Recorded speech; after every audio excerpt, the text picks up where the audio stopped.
இங்க 2 பொண்ணுங்க பார்த்தீங்கன்னா, உயரமான டவர் மேல ஏறி விளாக் எடுக்கலாம்னு சொல்லி போறாங்க. அவங்களும் அந்த டவர் மேல அவங்க ஏறும்போதே பார்த்தீங்கன்னா, அந்த கம்பிகள்லாம் ஆட ஆரம்பிக்குது. அவங்களும் அது பெருசா கண்டுக்காம அந்த டவரோட உச்சத்துக்கே பார்த்தீங்கன்னா ஏறி வந்துடுறாங்க. அங்க போய் நல்லா கத்தவும் செய்றாங்க. ஃபோட்டோ எடுத்து நல்லா என்ஜாயும் பண்றாங்க. அப்புறம் கொஞ்ச நேரம் கழிச்சு ஒரு பொண்ணு இறங்கலாம்னு சொல்லி இறங்குறா. அப்போ அந்த ஏணி மாதிரி உள்ள கம்பி பார்த்தீங்கன்னா அப்படியே உடைஞ்சு விழுது. நல்ல வேளையா மேல இருக்கிற பொண்ணு பார்த்தீங்கன்னா, அந்த பொண்ணு உடம்புல கயிறை கட்டி மேல இழுத்து அவளை பார்த்தீங்கன்னா காப்பாத்திடுறா. இப்போ அவங்க மேல இருந்துட்டு பயத்துல பார்த்தீங்கன்னா கத்துறாங்க. கீழே பார்க்கறாங்க. பார்த்தா கீழே இறங்கக்கூடிய அந்த ஏணி கூட பார்த்தீங்கன்னா இல்ல.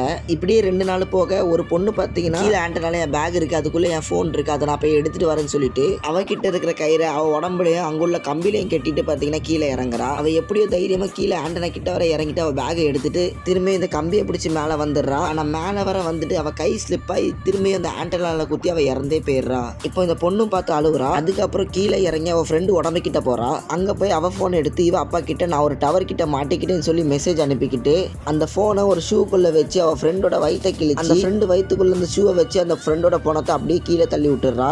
இந்த மெசேஜை பார்த்து அந்த பொண்ணோட அப்பாவும் ஃபயர் இன்ஜின்லாம் கூட்டிட்டு வந்து அவங்க பொண்ணை காப்பாத்திடுறாரு. இந்த வீடியோ பிடிச்சிருந்தா இந்த வீடியோக்கு மறக்காம லைக் பண்ணி நம்ம சேனலையும் சப்ஸ்கிரைப் பண்ணிக்கோங்க.